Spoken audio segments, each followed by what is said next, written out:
Hello friends, welcome to Study Junction. दोस्तों, अभी तक हमने अपना क्रैक कोर्स जो था हमारा महामैराथन क्लास, जो कि इतिहास का था, जिसमें हमने प्राचीन इतिहास को पूरा ख़त्म कर लिया है, वो हमारा ख़त्म है। आज हम बात करेंगे दोस्तों, आज हमारा सेक्शन चलेगा जो चलेगा किसमें का, मध्यकालीन इतिहास का। ठीक है, मध्यकालीन इतिहास का। तो मध्यकालीन इतिहास को हम ख़त्म करेंगे दोस्तों 1206 ईस्वी से 1707 ईस्वी तक। कब तक? 1206 से 1707, यानी कि पहले तो हम पढ़ेंगे इसमें क्या, तुर्क आक्रमण। अगर आपने पहला वीडियो नहीं देखा है एशियन हिस्ट्री का, उसमें देख लीजिए, क्योंकि आपकी कोई भी एग्ज़ाम होगी उसमें से 100% है कि आपको ये क्वेश्चन फंसने वाला। ठीक है, तो चलिए दोस्तों शुरू करते हैं अपना वीडियो। दोस्तों, महमूद गजनवी तो था, वो गजनी का शासक था। कहाँ का? गजनी का। और इसने भारत पर कुल 17 बार आक्रमण किया था। और महमूद गजनवी के भारतीय आक्रमणों में सर्वाधिक महत्वपूर्ण आक्रमण था दोस्तों जो सोमनाथ पर था, यानी कि सोमनाथ मंदिर पर। और भारत पर महमूद का अंतिम आक्रमण दोस्तों 1027 ईस्वी में हुआ था। ठीक है, जो किसके विरुद्ध था? जाटों के विरुद्ध था। अगर आपसे क्वेश्चन पूछ ले कि महमूद गजनवी का अंतिम आक्रमण किसके खिलाफ था, तो जाटों के खिलाफ था। और कब हुआ था? 1027 में। ठीक है, अब हम बात करेंगे दोस्तों 1117 ईस्वी में मोहम्मद गौरी जो था वो मुल्तान राज्य पर आक्रमण किया।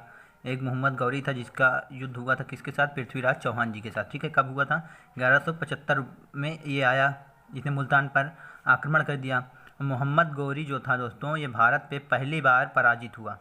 ठीक है, 1178 ईस्वी में। और दोस्तों सल्तनत काल फिर चला, जब ये जीता तो फिर सल्तनत काल की हम बात करेंगे। ठीक है, अगर आपको ये कहानी पूरी डिटेल में जाननी है, क्योंकि हम एग्जाम पॉइंट ऑफ व्यू से देख रहे हैं जो इंपॉर्टेंट क्वेश्चन है, ये मैं आपको याद कराने के लिए नहीं बैठा हूँ, मैं केवल आपको बता रहा हूँ कैसी कैसी बातें आएंगी। ठीक है, और अगर आपको डिटेल से पढ़ना है तो आप हमें कमेंट कीजिए, हमारा सेक्शन वो भी चलने वाला है, एक दो क्लास मैंने लिए भी है, तो हम डिटेल से पढ़ेंगे। ठीक है, अगर आपको आवश्यकता हो, आपको लगता हो कि आपको पढ़ना चाहिए, तो आप हमें कमेंट करिए। ठीक है, तो मैं आपके लिए वो भी सेक्शन चलाऊँगा। ठीक है, और अगर आप आर एस अग्रवाल की मैथ और ल्यूसन की मैथ पढ़ना चाहते हैं तो हमारे चैनल पर विजिट करिए स्टडी जंक्शन पे, तो वहाँ से आप पढ़ सकते हैं। ठीक है, सल्तनत काल में हम देखेंगे दोस्तों दीवाने रियासत देखेंगे। क्या? दीवाने रियासत। इस विभाग की स्थापना दोस्तों अलाउद्दीन खिलजी ने की थी। ठीक है, पद्मावत वाला अलाउद्दीन खिलजी। तो देखते हैं आगे। तो दीवाने इश्तिहाक एक विभाग था, इसकी स्थापना किसने की? फिरोज शाह तुगलक ने। किस वंश का था ये? तुगलक वंश। और अलाउद्दीन खिलजी किस वंश का था? खिलजी वंश का। ठीक है, और दोस्तों यह विभाग जो था वो संबंध था पेंशन विभाग से, यानी कि पेंशन दी जाती, वृद्धों को, ऐसे ही कई सारे लोगों को पेंशन दी जाती थी। ठीक है, उस समय, या निर्धन लोगों को। और सल्तनत काल में दोस्तों इक्ता एक थी, ये छोटी इकाई कहा जाते था किसकी? सिख की। और सल्तनत कालीन इतिहासकार इब्न बतूता ने 100 ग्रामों के समूह को एक प्रशासनिक इकाई के रूप में वर्णित किया, यानी 100 गांव हैं तो क्या है? एक प्रशासनिक इकाई है। ठीक है, और इस इकाई को दोस्तों सदी के नाम का से उल्लेखित किया जाता था। उस जो एक 100 गांवों का समूह हुआ करता था उसको प्रशासनिक इकाई, और इकाई को क्या बोला जाता था? सदी बोला जाता था। ठीक है, और इक्ता व्यवस्था की शुरुआत दोस्तों इल्तुतमिश ने की थी। ठीक है, और सैनिक सुधारों की दृष्टि से अलाउद्दीन खिलजी का काल सर्वोत्कृष्ट माना जाता है। सर्वप्रथम जो भारत पे मोहम्मद बिन कासिम के द्वारा जजिया कर वसूली गई थी, और इसमें जजिया कर को मुंडकर भी कहा गया है। क्या कहा गया है? मुंडकर। ठीक है, और गयासुद्दीन तुगलक ने सर्वप्रथम नहर निर्माण की दिशा में प्रयास किया। ठीक है, यानी कि सबसे पहले नहर किसने खुदवाई थी? तो गयासुद्दीन तुगलक ने। और फिरोज शाह तुगलक ने सर्वप्रथम सर्व कर नामक सिंचाई कर की वसूली की। और लोदी वंश में दोस्तों के शासकों ने भूमि की नाप की इकाई के रूप में सिकंदरी गज का प्रयोग किया। ठीक है, किसका? सिकंदरी गज का। और भारत में सर्वप्रथम चरखे का प्रयोग का प्रमाण दोस्तों 14वीं सदी में मिलता है। कब मिलता है? 14वीं सदी में। अब देखिए, तो बात करेंगे दोस्तों हम सल्तनत कालीन सिक्कों में सबसे महत्वपूर्ण जो सिक्का था वो जीतल का था। ठीक है, जीतल था। मोहम्मद गौरी ने तराइन के दूसरे युद्ध में पृथ्वीराज को पराजित कर कैद कर लिया। पहले वाले में तो खुद हारा था, दूसरे में क्या किया? हरा दिया पृथ्वीराज चौहान को ही। और किस मुगल वंशीय शासक को लाख बख्श की उपाधि दी गई थी? तो वो था कौन? कुतुबुद्दीन ऐबक, गुलाम वंश। दोस्तों मोहम्मद तुगलक का वास्तविक नाम जो था वो जौना खां था। इसी की याद में जौनपुर का शहर बसाया गया था। जौनपुर है ना। और दिल्ली के सीरी किले का निर्माण जो था दोस्तों अलाउद्दीन खिलजी ने कराया था। किसकी? सीरी की। और सल्तनत काल की कुछ इमारतें हैं उसको देख लेते हैं। कुव्वत उल इस्लाम जो था दोस्तों किसने बनवाया था? कुतुबुद्दीन ऐबक ने। और कुतुब मीनार किसने बनाया था? कुतुबुद्दीन ऐबक और इल्तुतमिश दोनों ने मिला बनाया था। ठीक है, कहाँ बनवाया था? दिल्ली में। 2.5 दिन का झोपड़ा किसने बनवाया था? वो था दोस्तों कुतुबुद्दीन ऐबक ने बनवाया था। और दोस्तों होजे शमसी का निर्माण भी इल्तुतमिश ने करवाया था। और लाल महल का निर्माण बलबन ने कराया था दिल्ली में। ठीक है, और अलाई दरवाज़ा का निर्माण अलाउद्दीन खिलजी ने कराया था। जमात खाना मस्जिद का भी निर्माण अलाउद्दीन खिलजी ने किया था। और तुगलकाबाद का निर्माण गयासुद्दीन तुगलक ने किया था। अलीदाबाद का किला दोस्तों ये मोहम्मद बिन तुगलक ने किया था। और जहाँ पनाह नगर दोस्तों मोहम्मद बिन तुगलक ने किया था।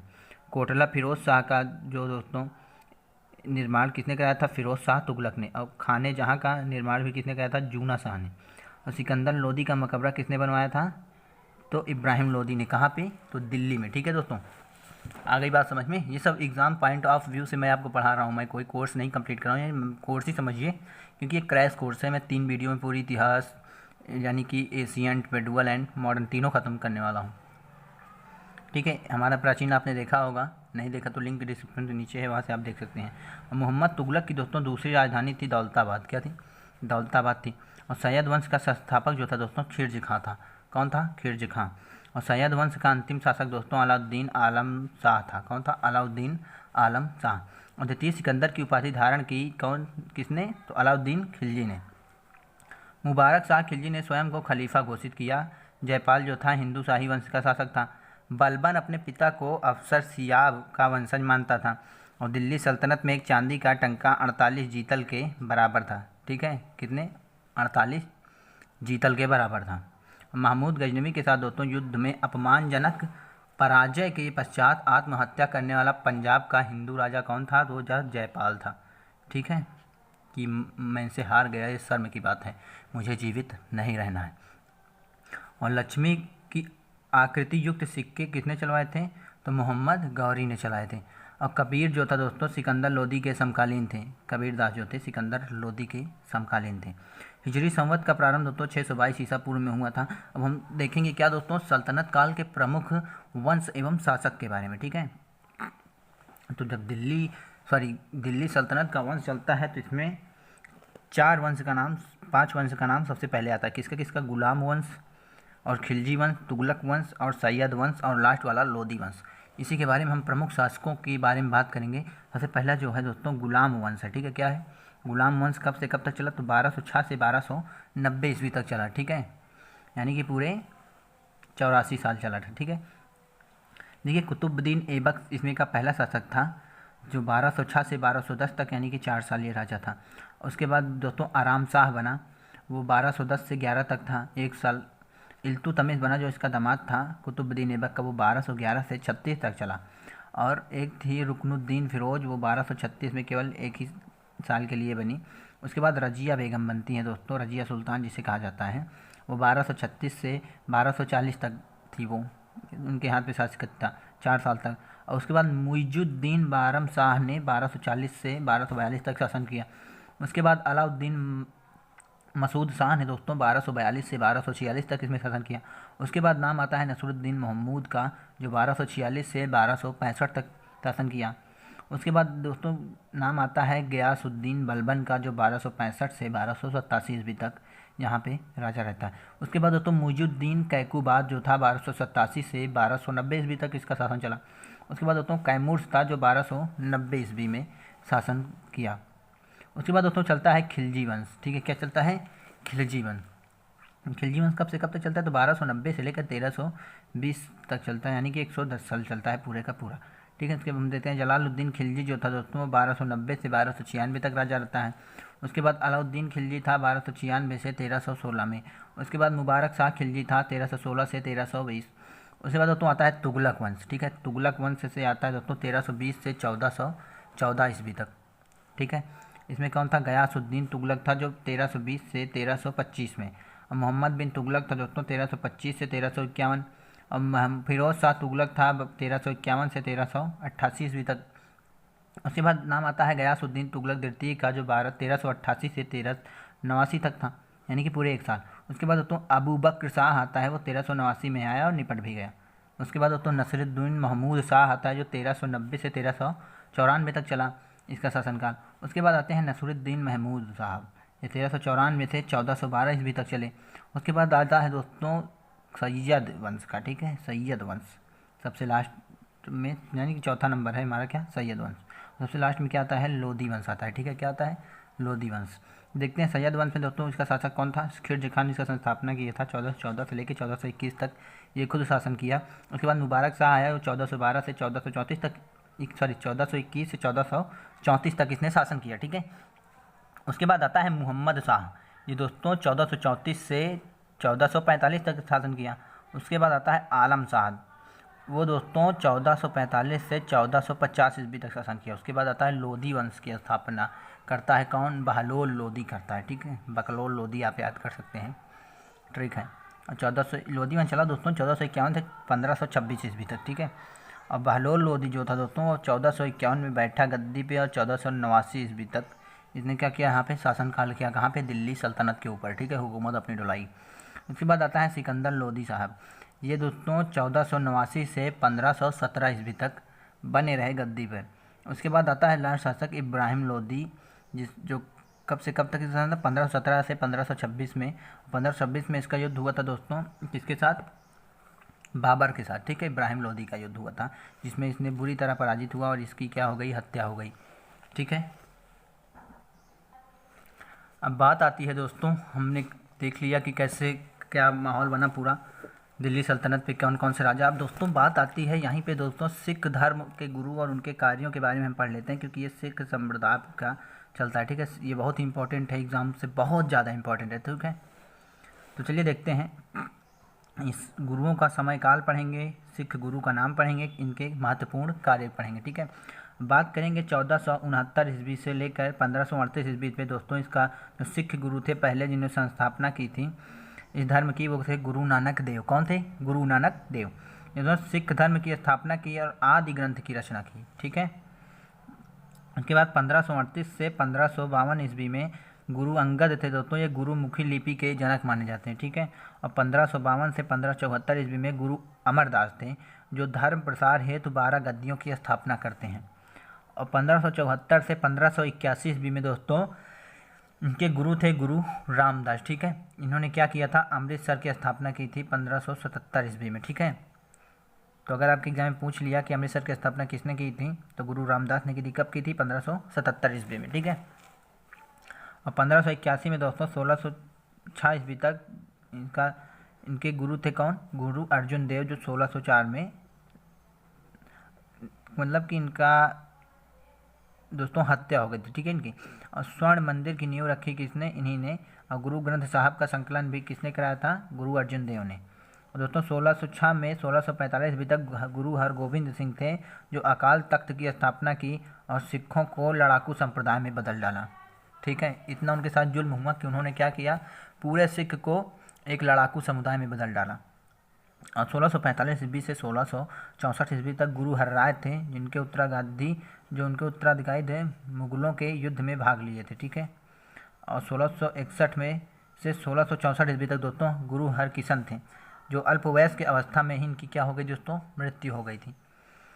और दोस्तों 1664 से 1675 ईस्वी तक गुरु तेग बहादुर थे, इसने इस्लाम न कबूल करने के कारण औरंगजेब ने क्या किया था, इनको फांसी दे दी थी, ठीक है, किसको, गुरु तेग बहादुर को। और 1675 ईस्वी में दोस्तों गुरु गोविंद सिंह जी, जो खालसा सेना की स्थापना की और सिखों के अंतिम गुरु रहे, ठीक है, सिखों के अंतिम गुरु रहे, इन्होंने ही क्या कराया था कि दोस्तों इन्होंने एक ग्रंथ में ही उनको गुरु मान लिया, ठीक है। अब जब तक तो चल रहे थे गुरु नानक, अंगद देव, ये सब सिख गुरु थे, लेकिन उन्होंने क्या किया, एक जो इनके धर्म ग्रंथ होती हैं उनको ही क्या माना, गुरु माना, ठीक है। और दोस्तों सिख धर्म का प्रवर्तक जो था दोस्तों 1500 ईसा पूर्व में हुआ, ठीक है।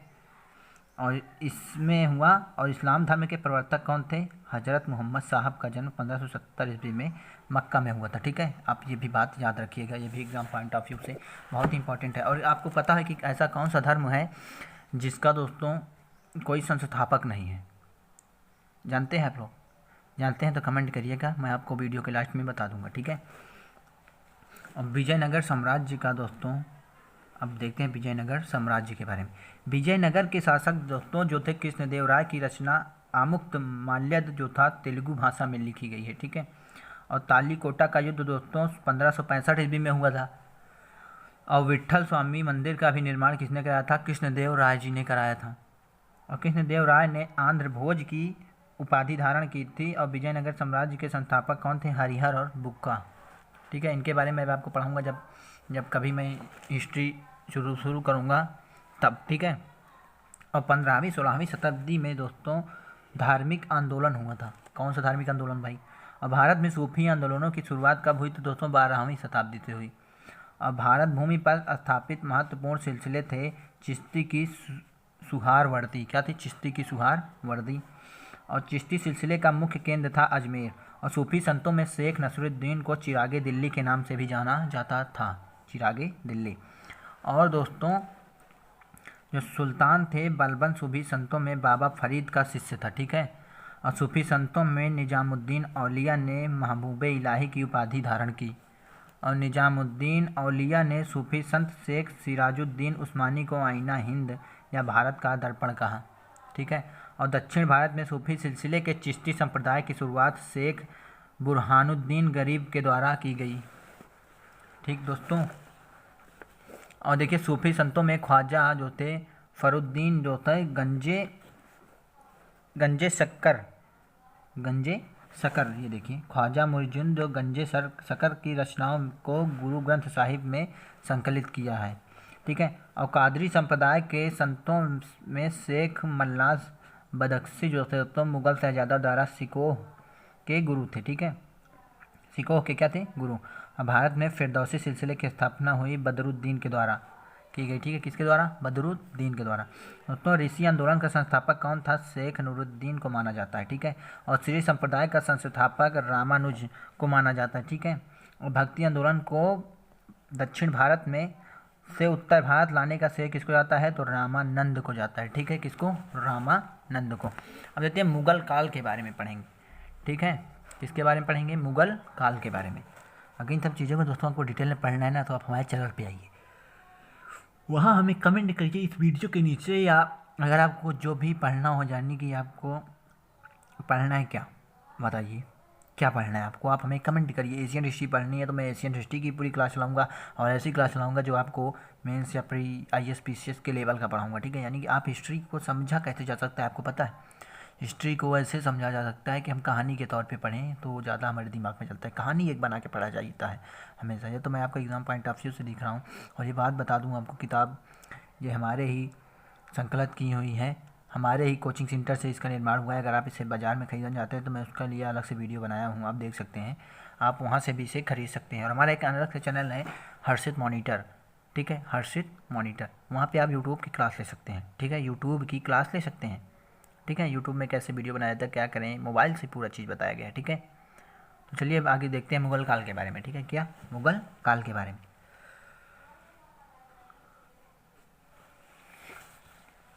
देखिए रूप चित्रकारी की शुरुआत दोस्तों अकबर के समय में हुई, ठीक है। रूप चित्रकारी की समय यानी कि क्या बना, पेंटिंग बनाई जाती थी। और नूरजहाँ के बचपन का नाम था मेहरुन्निसा।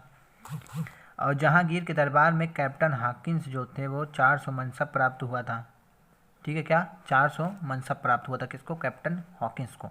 और सूफी संप्रदाय उसके संस्थापकों की बात अगर हम करें, संप्रदाय था चिश्ती संप्रदाय था, इसके संस्थापक थे अबू अब्दाल चिश्ती, ठीक है। और भारत में प्रचारक कौन थे? तो ख्वाजा मुइजुद्दीन चिश्ती।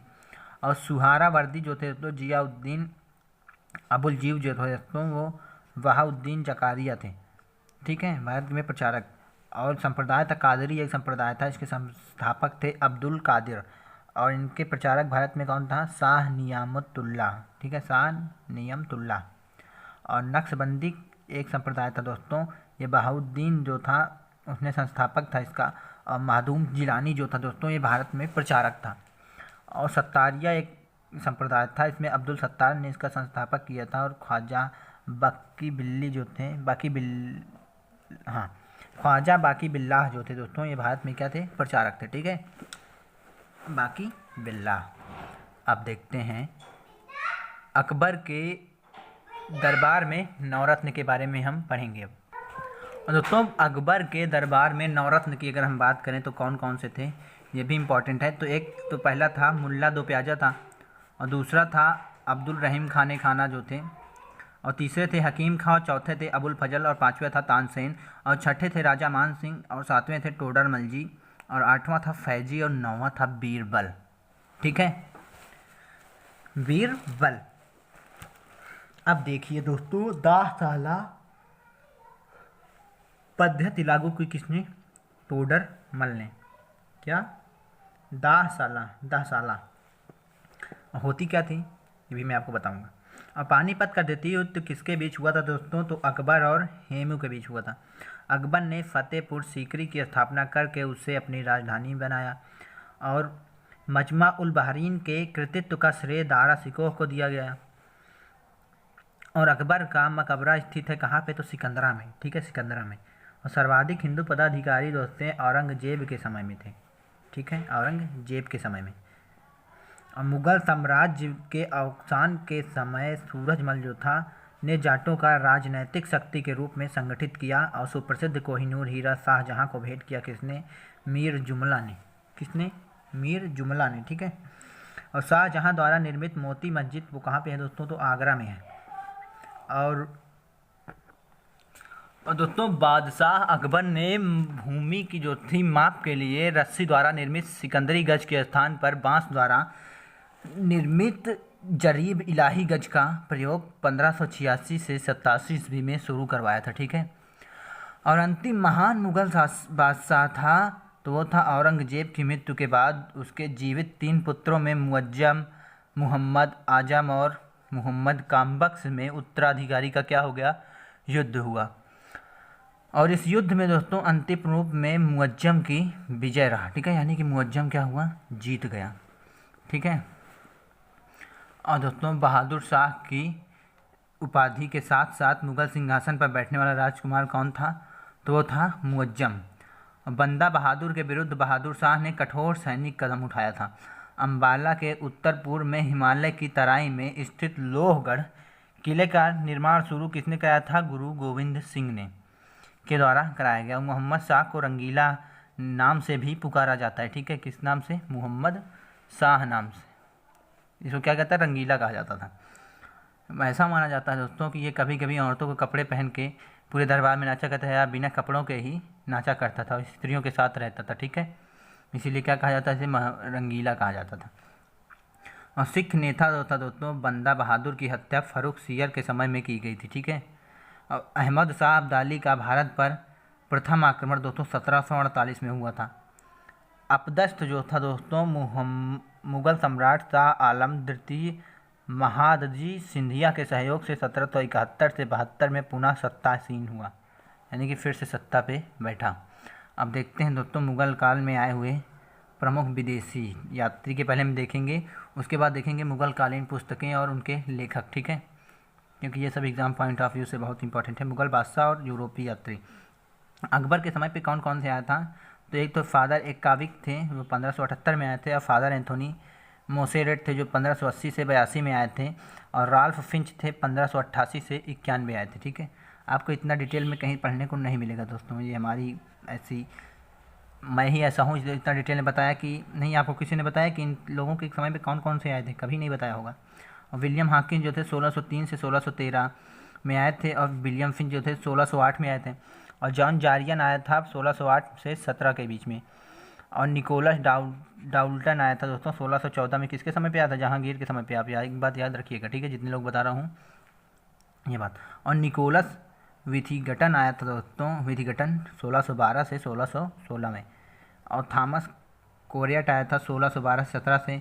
जेक्स आया था, जेक्स प्रथम। ठीक है, जेक्स प्रथम ये कौन कब आया था? 1615 में आया था। और सर टॉमस रो जो था दोस्तों 1615 से 19 में आया था। एडवर्ड टेरी जो आया था 1616 से 1619 तक आया था। और पेट्रा हिल्ला वल्ला ये क्या था? फ्रांसिस्को पेलसार्ट।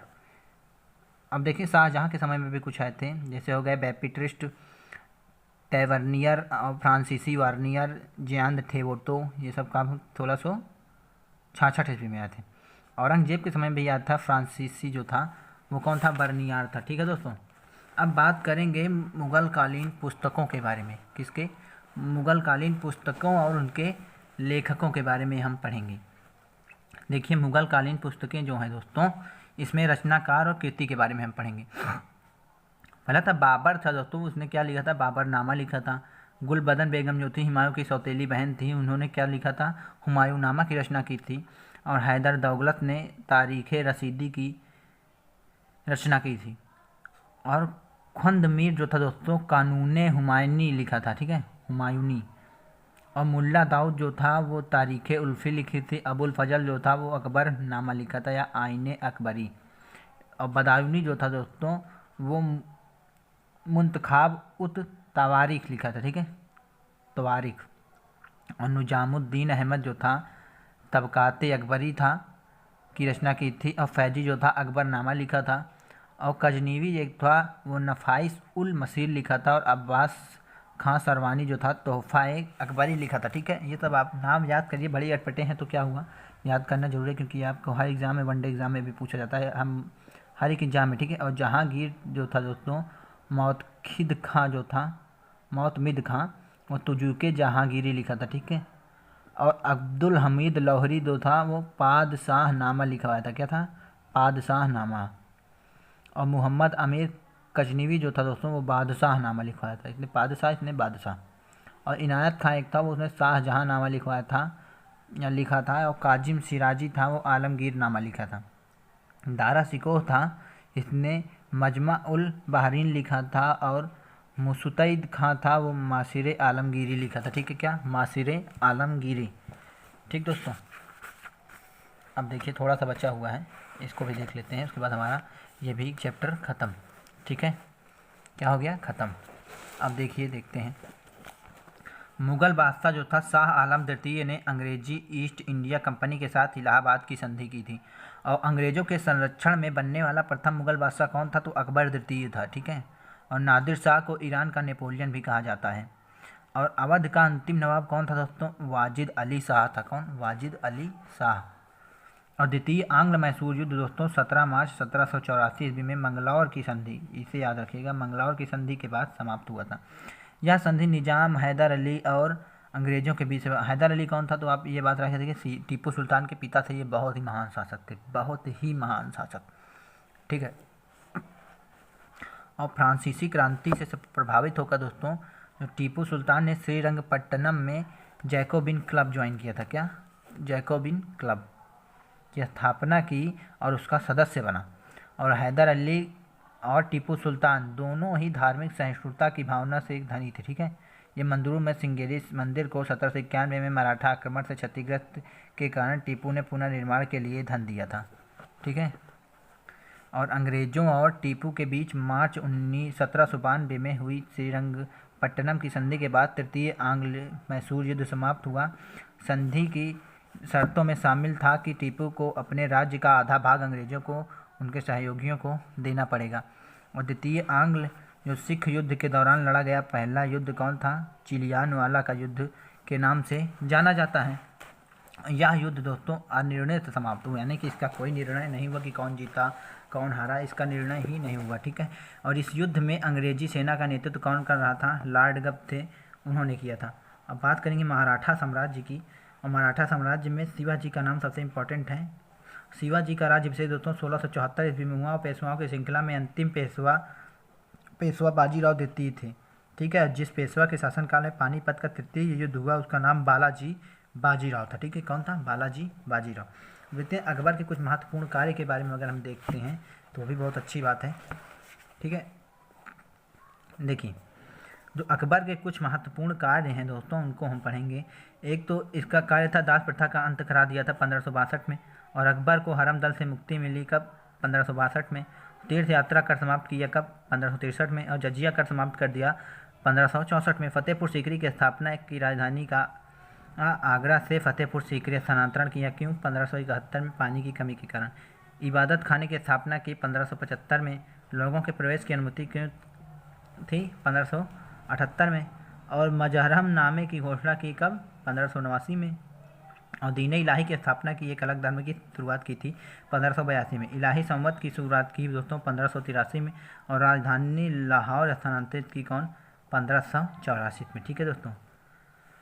अगर दोस्तों वीडियो पसंद आई हो तो लाइक कीजिएगा, और हमारा नेक्स्ट टॉपिक होगा दोस्तों आधुनिक भारत, ठीक है। और हमारा वीडियो कल आएगा, एक एक दिन में गैप करके बताता हूँ, क्योंकि वीडियो लंबी बनती है, क्योंकि इसमें आपको दोस्तों इसमें कंटेंट बहुत दिया जाएगा। हमारे चैनल में कंटेंट आपको बहुत दिया जाएगा, आप कंटेंट की चिंता मत कीजिए, वो कंटेंट दिया जाएगा जो आपके एग्जाम पॉइंट ऑफ व्यू में बहुत ही इंपॉर्टेंट रोल अदा करे, ठीक है। और दोस्तों अगर वीडियो पसंद आया हो तो दिल से लाइक कीजिएगा और चैनल को सब्सक्राइब कीजिएगा, और इसी तरह बने रहिए। अगर आपको आर्यस अग्रवाल की मैथ में कोई दिक्कत आती है, आप वहाँ से पढ़िए, पूरा मैथ मैंने डाल दिया है। सॉल्यूशन की कोई मैथ की कोई चैप्टर आपको फंसता है तो आप वहाँ से पढ़िए, मैंने पूरा मैथ उसमें क्या किया है अपलोड कर दिया है, ठीक है दोस्तों। अगर वीडियो पसंद आया हो तो एक बार फिर से बोल रहा हूँ, लाइक कीजिए और हमारे पेज को जरूर फॉलो कीजिए स्टडी जैक्सन, या हमसे कांटेक्ट करने के मेरे फेसबुक पेज का मैं भी लिंक दे रहा हूँ, आप हमसे डायरेक्ट कांटेक्ट कर सकते हैं हमारे फेसबुक पेज से, ठीक है, अगर आपको कोई भी प्रॉब्लम हो। और हमारा क्लास दोस्तों फेसबुक पेज पर भी चलता है, यही क्लास फेसबुक पेज में भी चलेगी, ठीक है। जय हिंद, जय भारत। फिर मिलेंगे अगले वीडियो के साथ।